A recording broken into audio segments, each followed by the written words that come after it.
මේ එක නයිට් එකකට අපි ඉන්නේ. ඉතින් බඩු ගොඩක් දාගත්තා. ඉතින් හරියටම ස්වීඩන් වල ඔතෙන්ටික් ස්වීඩිෂ් වයිබ් එක ගන්න නම් E18 එකෙන් උඩට යන්න ඕන කියලා 8+ කැන්ඩි එකක් කරන් තියෙන්නේ. මේ පැත්ත නුවරඑළිය වගේ. ඉතින් ස්වීඩන් වල හරිම ලස්සන පැත්තක්. ඒකට ස්වීඩනේ ලොකුම අස්සයා ලී වලින් හදලා කියලා අපි ඉන්න තැනට ආවා. අද මෙන්න මේ තැන තමයි අපි ඉන්නේ. මේන් තියෙනවා අපි ගත්ත ගෙදර. ඉතින් සබස්ක්‍රයිබ් කරන්න.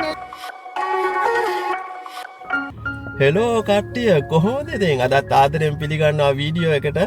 අපි ට්‍රිප් එකක් යනවා වින්ටර් එකේ. වැඩි විස්තර අපි කියන්නම් යන ගමන් හදිස්සියේ ස්ටේෂන් එක ගාවට ආවා යාළුවෙක්ව පික් කරගන්න. ඉතින් ඔයගොල්ලෝ දැකලා තියෙනවනේ අපේ ස්ටේෂන් එක.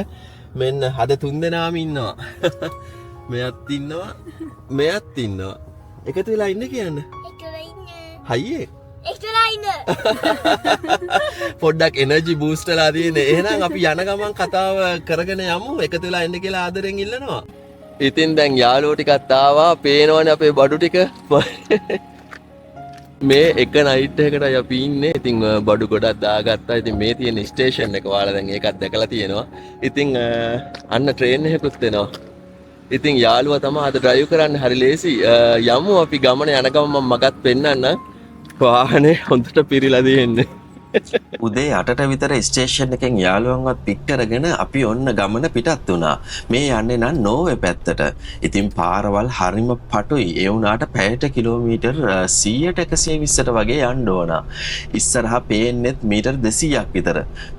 වෙදර් රිපෝට් එකේ හැටියට අපිට තිබුණ වැස්ස දවසක්. ඒ වුණාට තද්ද මීදුමක්. වාහනයක් ඕවර්ටේක් කරනවා කියන්නේම හරිම බයෙන් කරපු වැඩක්. පේනවනේ පාරක් ටිකක් ලිස්සනවා. මොකද +2ට විතර තමයි ක්ලයිමේට් එක තියෙන්නේ. හරි ලස්සනයි වටපිටාව. ඉතින් පේනවනේ සෝල පැනල් එහෙම ඔක්කොම අඩපණ වෙලා ඒවට ඉර එළිය තියා ඉරි රස්නයක්වත් අද නැති තරම්. ඉතින් මේ ගමන මේ පාරවල් ගොඩක් ලස්සන අත්දැකීමක්. එකතු වෙලා ඉන්න අපිත් එක්කලා.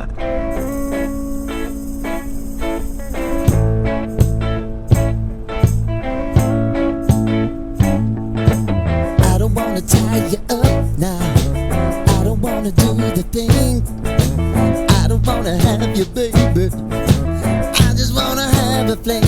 I wanna go down, stay, kissing your feet and you make me crazy. ඉතින් මේ අඳුරු গুপ্ত කාලගුණයත් එක්කලා අපි ඉදිරියටම යනවා. තවත් බය හිතෙන කාරණාවක්. මේ යන පාරවල් වල ගොඩක් සත්තු ඉන්නවා. ඉතින් අස්සයින්ටත් වඩා උස මුවෝ වර්ග ඉන්නවා ස්වීඩනේ. මේ වැටවල් වලට පේනවනේ මේවා ගහලා තියෙන්නේ සත්තු බහුලව ගැවසෙන තැන්වල. ඒ සතෙක් පාරකට පැන්නොත් ගොඩාක් ලොකු අනතුරක් වෙන්න පුළුවන්. පාර ගොඩක් කෙටි දුරක් තමයි පේන්නේ. ඒකත් අපිට ගොඩක් ලොකු හේතුවක් මේ තරම් බයේ මේ ගමන යන්න. මොකද මීටර් 100ක් 200ක් කියලා කියන්නේ අපිට හදිස්සි තීරණයක් ගන්න අමාරුයි. මුළු ගමන පුරාවටම මෙහෙමයි. ඉතින් ගස් කොළන් නම් හරිම ලස්සනට පේනවා. පොඩ්ඩක් හිම තියෙනවා මේ පැත්තේ. අපේ පැත්තේ වලට වඩා ටිකක් සීතලයි. ඉතින් ෆයිනස් කැලෑවල් මැද්දෙන් තමයි මේ ගමන අපි ඉදිරියටම යන්නේ. ඔයාලගේ ආදරණීය කමෙන්ට් එකත් එකතු කරන්න. අපි පොඩ්ඩක් නැවැත්තුවා මග. ඉතින් සුපර් මාකට් එකක් තිබුණා පොන්චි එකක් අර පෙට්‍රල් සෙට් එකක. මිකේලා මොනවද ගත්තේ? ඒක අරන් ගල පෙන්නයි. 8+ කියලා තියෙනවා. මිකේලට බනාන එකක් ඕනලු. ඒක 8+. 8+ කැන්ඩි එකක් අරන් තියෙන්නේ. මේ පැත්ත නුවරඑළිය වගේ. ඉතින් ස්වීඩන් වල හරිම ලස්සන පැත්තක්. අපි කෝපි එකක් ගත්තා. මඩ වලවල් තියෙන හැමතැනම. දැන් තාම උදේ 9ට විතර වගේ ඇති. ඉතින් මෙතන පොඩ්ඩක් නැවතිලා ෆුවල් ස්ටේෂන් එකේ කට්ටිය ඇවිල්ලා ඉන්නවා. ඉතින් ෆුවල් ස්ටේෂන් එකකට ගිහිල්ලා මතක ඇතිනේ අපි බ්‍රෙක්ෆාස්ට් එකක් එහෙම ගත්ත වීඩියෝ එකකුත් තියෙනවා. ඉතින් මෙහි පුංචි සුපර් මාකට් වගේ ඒවා තියෙනවා මේ ෆුවල් ස්ටේෂන් වල. ඉතින් මේ අපි ගොඩක් දුර යන ගමනක් කිලෝමීටර් 150ක් විතර ගොඩක් කිව්වට ගෙදර ඉඳලා අපි ස්වීඩන් වල උතුරට යන්නේ. ඕගොල්ලෝ මේ ගමන මීට කලින් මායක් කළා ගිහිලා තියෙනවා. හැබැයි මම මේ තරම් විස්තර කියලා නෑ. මතක ඇති අර මැලේසියාවේ ඉඳලා ආපු යාළුවත් එක්කලා අපි ගියා ස්කි කරන්න. එතෙන්ට මම මෙන්න මේ මගේ යාළුවන්වයි වයිෆයි පොඩ්ඩිවත් අරගෙන යනවාද. ඉතින් පොඩි ස්කි එක්ස්පීරියන්ස් එකක් ගන්න. ඉතින් දැන් කොෆි එකක් ගත්තා. මේක අනිවාර්යෙන්ම ඕන දුර ගමනක් යද්දි යමු. ගොඩක් ඉන්ටරෙස්ටිං වැඩක් වෙයි. ඉතින් මග දෙපැත්තක් දැක්කනේ හරිම මීදුමාද. මීටර් 200ක්වත් ඉස්සරහට පේන්නේ නැහැ. යමු ගිහිල්ලා එතන ස්කි මවුන්ටන් එක ගාව ඉඳගෙනත් වැඩි විස්තර කතා කරමු. එකතු වෙලා ඉන්න කියලා ආදරෙන් ඉල්ලනවා. Tell me what you wanna do. Give me everything you got. I just wanna try to get you in the mood. I just wanna hit your spot. මෙතන හරිම ලස්සන වින්ටර් කැම්පින් සයිට් එකක් තිබුණා. හරියට වාහන. ඉතින් මේ වින්ටර් එකෙත් මෙච්චර දැකලා නැහැ මම කවදාක්වත්. මේක ගොඩක් බිසි වෙන ඒරියා එකක් වෙන්න ඇති සමයකේ. මොකද මේ වැව ගොඩාක් දේවල් වලට ඒගොල්ලෝ භාවිතා කරලා තිබුණා. පේනවනේ හරිම ලස්සන ගොවි පොළවල් වගාබිම් මැද්දෙන් අපි තවත් උතුරටම ඇදෙනවා. ඉතින් කාලගුණේ ගොඩක් වෙනස්කම් වෙනවා වගේම තමයි පරිසරයත් ගොඩක් වෙනස්. හරියටම ස්වීඩන් වල ඔතෙන්ටික් ස්වීඩිෂ් වයිබ් එක ගන්න නම් E18 එකෙන් උඩට යන්න ඕන කියලා මට ස්වීඩන් එක්කෙනෙක් කිව්වා. හරියටම හරි. ඉතින් ස්වීඩනේ උතුරට යන්න තමයි ස්කැන්ඩිනේවියන් රටක් විදිහට ස්වීඩනේ ලස්සන අපිට දැක ගන්න පුළුවන් වෙන්නේ. හරිම සාමකාමී ඉතාමත් ලොකු බිඩං වල වගාබිම් වල විසිරිලා පැතිරිලා තියෙන ලස්සන රතු පාට ගෙවල්. ඉතින් මේ සුන්දරත්වය මට ඔයගොල්ලොත් එක්කලා අරන් එන්න ඕන නිසා තමයි මම මේ ගමන පුරාවටම මේ පාරවල් ගැන අරගෙන ආවේ. ඉතින් ස්කි කරන්න ගියාට ඒක ගැන මම තවත් වෙනම වීඩියෝ එකකින් ඔයගොල්ලන්ට අරගෙන එන්නම්. මේ ගමනේ මේ සුන්දර පරිසරය තමයි මම මේ වීඩියෝ එකේ ගොඩක්ම අරන් එන්න උත්සාහ කරේ. මේකත් ෂෝට් කට් එකක්. ඉතින් ප්‍රධාන පාරකට අපි යන ගමන් ඒ පාර නම් ක්ලීන් කරලත් නැති තරම් මේ පේනවනේ පැයට කිලෝමීටර් 30ට විතර අපි මෙතනින් එහා පැත්තේ තියෙන හයිවේ එකට ඇතුල් වුණේ. ඉතින් ස්කි කරලා ඉවරලා අපි ඉන්න තැනට ආවා. අද මෙන්න මේ තැන තමයි අපි ඉන්නේ. මේක යා B&B එකක් වගේ එකක්. ඉතින් මේක බෝලංගේ තියෙන්නේ බෝලංගේ සිටි එකේ. අපි යමු ස්වීඩන් වල කොහොමද අපි රෙන්ට් අපාර්ට්මන්ට් එකක් නැත්තම් මේක රෙන්ට් නෙමෙයි one night stay එකකට කොහොමද තැනක් ගන්නෙ ඒක බලන්න. ඉතින් මෙතන මෙන්න මේ වගේ තමයි තියෙන්නේ. මෙන්න මේ විදිහට මම දැන් පඩිපෙලෙන් උඩට ආවා. අපේ ගේ තියෙන්නේ මෙන්න මෙතන. ඉතින් ගෙවල් දෙකක් එක ළඟ තියෙනවා. අපි යමු අපේ ගේ බලන්න. ඉක්මනින් මේක පෙන්නන්නම් නැත්නම් වීඩියෝ එක තවත් දික් වෙනවනේ. මෙන්න මෙතනින් පාස්වර්ඩ් එක ගහලා හරි මෙන්න තියෙනවා අද අපි ඉන්න ගෙදර. ඉතින් වෙන ගෙවල් වගේම තමයි ඇතුල් වෙන තැනම ෂූස් තියලා ජැකට් එක එල්ලලා එහෙම තමයි යන්න තියෙන්නේ. අන්න දොර ලොක් වුණා. මම ඔයාලට ඉක්මනින් ගේ පෙන්නන්නම්. කට්ටිය දැන් වාහනේ ඇතුළට වෙලා ඉන්නේ. මං හිතන්නේ අපි ස්විච් දාමුකෝ ඔක්කොම. ඉතින් බාත්රූම් එක තියෙනවා. ඔක්කොම ඩ්‍රයර් එකයි වොෂින් හොඳට ඉඩ තියෙනවා. ඉතින් සිංක් එකයි ෂා මේ තියෙනවා අපි ගත්ත ගෙදර. ඉතින් ඇතුල් වෙන තැනම තියෙන කිචන් එක ෂා ඔක්කොම හොඳට තියෙනවා. පැන්ට්‍රි කබඩ් එකක් ඒවා ටිකයි කෙටල් එකයි. මෙතන අපිට කෑම ටික හදලා එතන ඉඳන් මේ ඩයිනින් ටේබල් එක තියෙනවා. ෂා ටීවී එකයි පොඩ්ඩට ඉතින් ටීවී එකක් ඕනනේ නැත්තම් වැඩේ ටිකක් අමාරුයි. යාගේ ටැබ් එකක් ගෙනාවා. මේන් ලිවින් ඒරියා එක. ඉතින් යාලා වෙබ්සයිට් එකේ කියලා තියෙන විදිහටම තියෙනවා.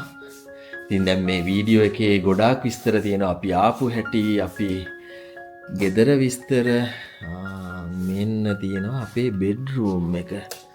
ෂා මිකේලා ගෙදර නිදාගන්නෙත් ඔන්න ඔය වගේ තට්ටු දෙකේ ඇඳක. එයාට ඒක හොඳයි. මෙන්න ඩබල් බෙඩ් එකක් තියෙනවා මෙතන. මෙතන තියෙනවා ලොන්ඩ්‍රි රූම් එක. ඉතින්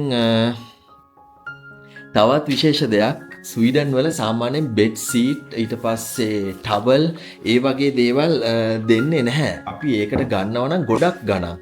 එක්කෙනෙකුට ක්‍රෝන් 150ක් විතර. ඒ කියන්නේ රුපියල් වලින් කියනවා 4500ක්. ඉතින් අනිත් රටවල වල ඉන්න අයට ඒක බලා ගන්න පුළුවන්. ඒ නිසා අපි මේ දේවල් ඔක්කොම අරගෙන එනවා. බොරුවට අපි ඒකට ගෙවන්න ඕනේ නැහැනේ. ඉතින් ෆ්‍රිජ් එක, ෆ්‍රීසර් එක මෙතන තියෙනවා කබඩ් කිහිපයක්. ඉතින් ඇතුල් වෙන තැන මෙයාලගේ පැන්ට්‍රි කබඩ් ග්ලාස් ඔක්කොම තියෙනවා.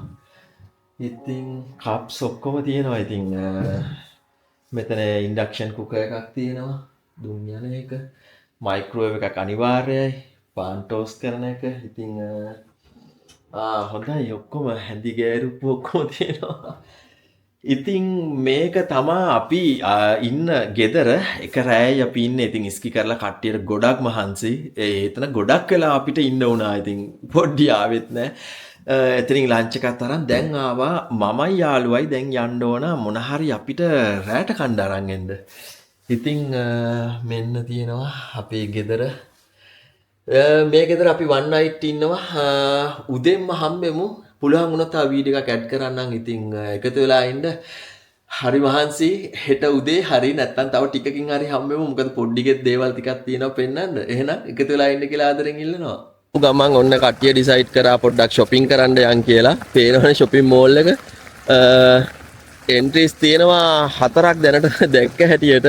මේක හරි ලස්සනයි. රවුමට තියෙන්නේ. ඉතින් මෙතෙන්ටත් පොඩ්ඩක් අපි යනවා. යමු ඇතුළට. මෙන්න මිකේලට මේකේ ප්ලේ කරන්න ඕනයි කිව්වා. ඉතින් අපි බලමු මෙතන 2 minutes වලට මේ වගේ ගානක් යනවා. You excited? Yes.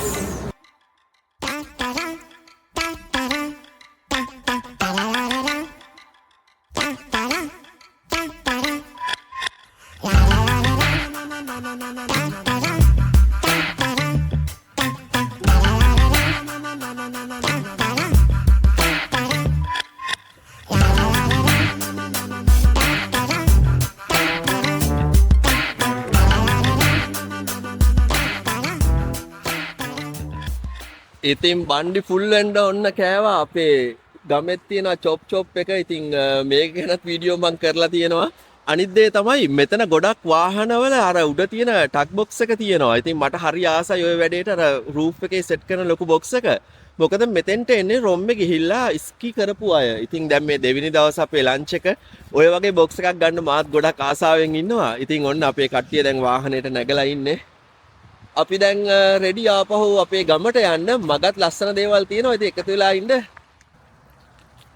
ඉතින් අපි ගෙදර යන ගමන් තව ලස්සන තැනක් තිබුණා බලන්න. මේක ගොඩක් විශේෂයක් තියෙන තැනක්. ලෝකේ ලොකුම දලා හෝස්. දලා හෝස් කිව්වම කට්ටිය බලන්න ඇති කවුද කියලා. ඉන්න මම පෙන්නන්නම්. මෙයා ස්වීඩන් වලටම විශේෂ. අපි මේ ඉන්න පළාතේ දලාර්න කියන කන්ට්‍රි නැත්තම් ලොකු පළාතට අයිති ලස්සන අත්කම් නිර්මාණයක්. ඉතින් මේකට ගොඩාක් ලොකු ඉතිහාසයක් තියෙනවා. මේක ගැන මම වෙනම වීඩියෝ එකක් කරන්නම්. ඉතින් මේක තමයි ලෝකයේ ලොකුම දලා හෝස්. ඉතින් ලෝකයේ ලොකුම කියන්නේ ස්වීඩන් වල විතරයි මම දන්න හැටියට මේ නිර්මාණය තියෙන්නේ. එතකොට ස්වීඩනේ ලොකුම අස්සය ලී වලින් හදලා තියෙන. හැබැයි මේක නම් මං හිතන්නේ කොන්ක්‍රීට් වලින් හදලා තියෙන්නේ. මේක ගැන මාර ලස්සන කතන්දර තියෙනවා. ඉතින් මම මේ අවුරුද්ද සමයකේ ගොඩක් උත්සාහ කරනවා මේක ගැන කතා කරන්න. ඉතින් අපි යමු ළඟට ගිහිල්ලා තව ටිකක් බලමු මේක ගැන. ඉතින් අපි ලංකාවේ කොහේ හරි දුර ගමනක් යනකොට අර ලස්සන තැන් මොන හරි ස්මාරක ඒවා බලන්න නවතිනවා වගේ මෙතන ගොඩාක් ස්වීඩන් කට්ටිය නතර වෙලා බලන තැනක්. ඉතින් අපි හිටියේ බෝලංගි කියන පැත්තේ. ඒ කියන්නේ උතුරට වෙන්න අපේ ගමේ ඉඳලා. ඉතින් දැන් හරියටම බෝලංගෙයි අපේ ගමයි එන් shopping. මේ මැද්දේ තමයි ඇවෙස්ටා වල තමයි මෙයා ඉන්නේ. ඉතින් ඇවෙස්ටා හරහා කෙනෙක් යනවා නම් මෙයාව හයිවේ එකේ නැත්තම් පාරේ අනිවාර්යෙන් පේනවා. පේනවනේ හරි ලස්සනයි. ඉතින් බලමු මෙතනත් පොඩ්ඩක් වෙලා අපි ඉන්නවා. ඉතින් ටිකක් මහන්සි පොඩ්ඩිත් ඉන්නවා. දැන් කට්ටිය ෆොටෝ එකක් ගන්න යන්නේ.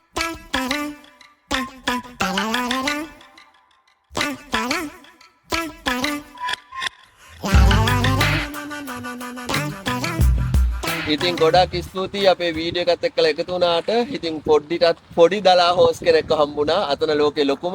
මෙතන මෙයා පොඩිමද දන්නේ. ඉතින් ස්කි එක්ස්පීරියන්ස් එක ගත්ත දෙන්නෙකුත් ඉන්නවා ෆස්ට් ටයිම්. කොහොමද? එක්ස්පීරියන්ස් එක හොඳයි නේද? Yes. ඔව් දැන් මොනවද කරන්න ඕනේ? එකතුලා ඉන්න subscribe කරන්න. subscribe කරන්න. එකතු වෙලා ඉන්න. අපි ගිහලා එන්නම්. Bye.